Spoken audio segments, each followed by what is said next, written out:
भोपाल से प्रस्तुत हैं प्रादेशिक समाचार। नमस्कार, समाचारों के साथ मैं जितेंद्र रघुवंशी। पहले मुख्य समाचार। प्रधानमंत्री ने श्री काशी विश्वनाथ धाम का उद्घाटन करते हुए कहा, न्यू इंडिया मंदिर भी बन रहा है और मेडिकल कॉलेज भी। अनुसूचित जाति और अनुसूचित जनजाति के लोगों पर अत्याचार रोकने के लिए शुरू हुई राष्ट्रीय हेल्पलाइन। झाबुआ में युवाओं को प्रतियोगी परीक्षाओं की तैयारी कराने के लिए शुरू हुई संकल्प प्रयास एक बेहतर भविष्य की योजना। और उत्तर भारत से आ रही सर्द हवाओं ने प्रदेश में बढ़ाई ठिठुरन। अब समाचार विस्तार से। प्रधानमंत्री नरेंद्र मोदी ने कल उत्तर प्रदेश के वाराणसी में श्री काशी विश्वनाथ धाम का उद्घाटन किया। इस अवसर पर प्रधानमंत्री ने कहा कि आज का न्यू इंडिया न केवल अयोध्या में मंदिर बना रहा है, बल्कि हर जिले में मेडिकल कॉलेज भी बना रहा है। उन्होंने कहा कि आज का न्यू इंडिया न केवल काशी विश्वनाथ धाम का निर्माण कर रहा है, बल्कि गरीबों के लिए पक्के घर भी बना रहा है। प्रधानमंत्री ने नागरिकों से स्वच्छता, सृजन और आत्मनिर्भर भारत के लिए निरंतर 3 संकल्प लेने को कहा। श्री मोदी ने कहा कि काशी विश्वनाथ धाम न केवल भव्य इमारत है, बल्कि हमारी सनातन संस्कृति और हमारी आध्यात्मिकता बल का प्रतीक है।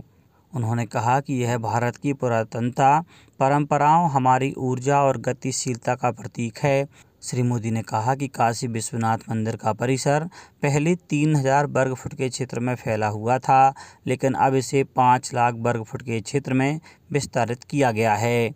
प्रधानमंत्री ने इस भव्य परिसर के निर्माण में शामिल प्रत्येक कार्यकर्ता का आभार व्यक्त किया। मुख्यमंत्री श्री शिवराज सिंह चौहान ने ओडिशा के बालासोर तट पर रक्षा अनुसंधान और विकास संगठन DRDO द्वारा सुपरसोनिक मिसाइल असिस्टेंट टॉरपीडो के हुए सफल परीक्षण के लिए सभी वैज्ञानिकों को बधाई दी है। मुख्यमंत्री श्री चौहान ने कहा कि प्रधानमंत्री श्री नरेंद्र मोदी के नेतृत्व में देश तो सशक्त हो ही रहा है, सेनाओं की ताकत भी निरंतर बढ़ रही है। उन्नत टेक्नोलॉजी की यह मिसाइल प्रणाली निश्चित तौर पर भारतीय नौसेना को सशक्त बनाने के साथ ही रक्षा क्षेत्र में आत्मनिर्भरता को बढ़ावा देगी। सरकार ने कहा कि पिछले महीने की 30 तारीख तक 18 चरणों में लगभग 7,995 करोड़ रुपए के चुनावी बॉन्ड बेचे गए हैं। लोकसभा में एक लिखित उत्तर में वित्त राज्य मंत्री पंकज चौधरी ने कहा कि चुनावी बॉन्ड योजना राजनीतिक दलों को धन उपलब्ध कराने की प्रक्रिया को साफ सुथरा बनाने की दिशा में एक अभूतपूर्व कदम है। श्री चौधरी ने कहा कि भारतीय रिजर्व बैंक द्वारा निर्धारित KYC मानदंडों के सभी मौजूदा निर्देशों को पूरा करने और बैंक खातों से भुगतान करने पर ही चुनावी बॉन्ड खरीदे जा सकते हैं। प्रदेश में पुलिस विभाग को लगातार सशक्त बनाया जा रहा है। आधुनिकीकरण की प्रक्रिया निरंतर चल रही है। कार्य प्रणाली में सुधार और बेहतर व्यवस्थाएं प्रदान करना हमारी प्राथमिकता है। गृह मंत्री डॉक्टर नरोत्तम मिश्रा सोमवार को ग्वालियर में 12 अराजपत्रित अधिकारी एवं 48 आरक्षकों के लिए निर्मित किए गए आवास गृह लोकार्पण समारोह को संबोधित कर रहे थे। मंत्री डॉक्टर मिश्रा ने कहा कि विभाग के अधिकारी कर्मचारियों ने कोरोना संकट काल में अपने प्राणों की परवाह किए बगैर दिन रात कर्तव्य निर्वहन किया।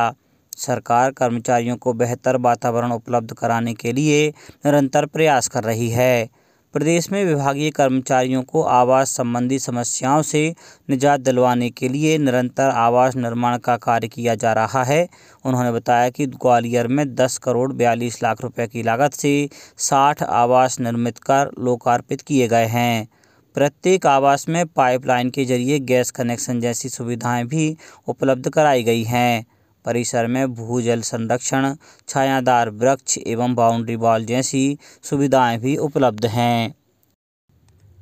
सामाजिक न्याय और अधिकारिता मंत्री डॉक्टर वीरेंद्र कुमार ने कल नई दिल्ली में अनुसूचित जाति और अनुसूचित जनजाति के लोगों पर अत्याचार रोकने के लिए राष्ट्रीय हेल्पलाइन का शुभारंभ किया। यह हेल्पलाइन टोल फ्री नंबर 14566 पर 24 घंटे देश भर में उपलब्ध है। यह हिंदी और अंग्रेजी तथा राज्यों तथा केंद्र शासित प्रदेशों की क्षेत्रीय भाषा में उपलब्ध है। पंचायत निर्वाचन 2021-22 में हर स्तर पर सुरक्षा की समुचित व्यवस्था सुनिश्चित करें। गत निर्वाचन में हुए अपराधों की समीक्षा करें और आदर्श आचरण संहिता का पालन कड़ाई से किया जाए। राज्य निर्वाचन आयुक्त श्री बसंत प्रताप सिंह ने यह निर्देश पंचायत आम निर्वाचन के संबंध में कानून एवं व्यवस्था की समीक्षा के दौरान दिए। पुलिस महानिदेशक श्री विवेक जौहरी, अपर मुख्य सचिव गृह डॉक्टर राजेश राजौरा, अतिरिक्त पुलिस महानिदेशक श्री आदर्श कटियार और अन्य अधिकारी उपस्थित थे। राज्य निर्वाचन आयुक्त ने कहा कि 3 वर्ष से अधिक समय से एक ही स्थान पर पदस्थ अधिकारियों का स्थानांतरण जल्द करें।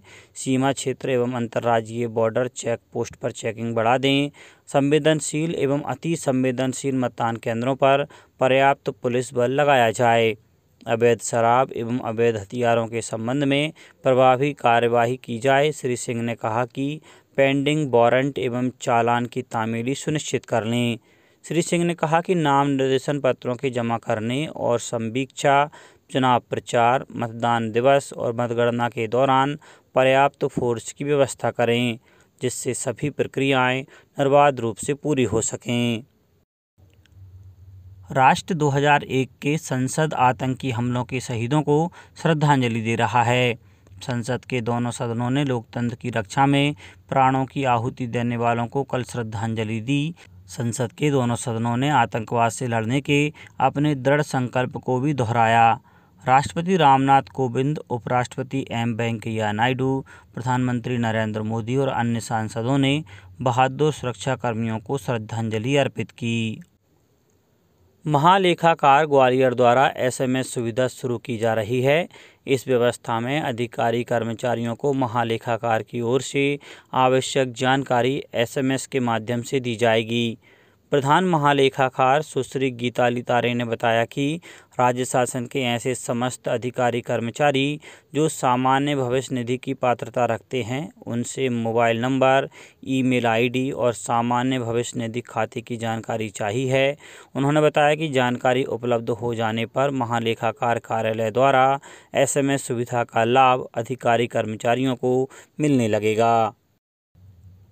झाबुआ में युवाओं को संकल्प प्रयास एक बेहतर भविष्य की योजना के तहत प्रतियोगी परीक्षाओं की तैयारी के लिए निःशुल्क कक्षाएं प्रारंभ की जा रही हैं। यह योजना जिला प्रशासन और जनजातीय कार्य विभाग द्वारा विभिन्न महाविद्यालयों के सहयोग से चलाई जाएगी। युवाओं का चयन परीक्षा के माध्यम से किया गया, जिसमें 424 विद्यार्थी शामिल हुए। चयनित विद्यार्थियों की ऑनलाइन पढ़ाई के लिए कंप्यूटर हॉल, लाइब्रेरी, पढ़ाई के लिए उचित वातावरण, विषय विशेषज्ञ जैसी सुविधाएं उपलब्ध कराई जा रही हैं। अशोकनगर जिले में ग्रामीण अंचल की महिलाओं ने marketing, capacity building, tower building इत्यादि विधाओं का प्रशिक्षण खेल के माध्यम से प्राप्त किया। जिले के ईसागढ़ ब्लॉक के ग्राम सैमरखेड़ी पंचायत भवन में यह सामान्य उद्यमिता प्रशिक्षण 8 दिसंबर से 13 दिसंबर तक दिया गया। मुख्य प्रबंधक लीड बैंक अशोकनगर प्रबल प्रताप सिंह तोमर ने बताया कि सभी प्रशिक्षणार्थियों को बैंक से लोन लेने, स्वयं सहायता समूह क्रेडिट लिंकेज, प्रधानमंत्री जन धन योजना, प्रधानमंत्री सुरक्षा बीमा योजना, प्रधानमंत्री जीवन ज्योति बीमा योजना सहित अन्य सुविधाओं की जानकारी प्रदान की गई। अब बात मौसम की। उत्तर भारत से आ रही सर्द हवाओं ने प्रदेश में ठिठुरन बढ़ा दी है। इसी क्रम में रविवार को प्रदेश में सबसे कम 5.4 डिग्री सेल्सियस तापमान ग्वालियर में दर्ज किया गया, जो पचमढ़ी से भी कम था। पचमढ़ी में तापमान 7.4 डिग्री रहा। वहीं राजधानी में न्यूनतम तापमान 10.4 डिग्री सेल्सियस रिकॉर्ड किया गया, जो इस सीजन का सबसे कम तापमान रहा। मौसम विज्ञानियों के मुताबिक एक पश्चिमी विक्षोभ के उत्तर भारत के आसपास पहुंचने की संभावना है। इसके असर से वहां के पहाड़ों पर बर्फबारी हो सकती है। इस सिस्टम के आगे बढ़ने पर 16 दिसंबर से कड़ाके की ठंड पड़ने की संभावना है। इस दौरान कहीं कहीं शीतलहर भी चल सकती है। अब कुछ समाचार संक्षेप में। सीहोर में चुनाव के मद्देनज़र सरकारी कर्मियों के अवकाश तत्काल प्रभाव से निरस्त कर दिए गए हैं। अनूपपुर में पंचायत समन्वय अधिकारियों और सहायक विकास विस्तार अधिकारियों को ग्राम पंचायतों का प्रशासक नियुक्त किया गया है। शहडोल में मतदान केंद्रों का वेरिफिकेशन किया जा रहा है। बैतूल में अभिनंदन सरोवर स्टेडियम के पास राजा भोज की प्रतिमा का अनावरण किया गया।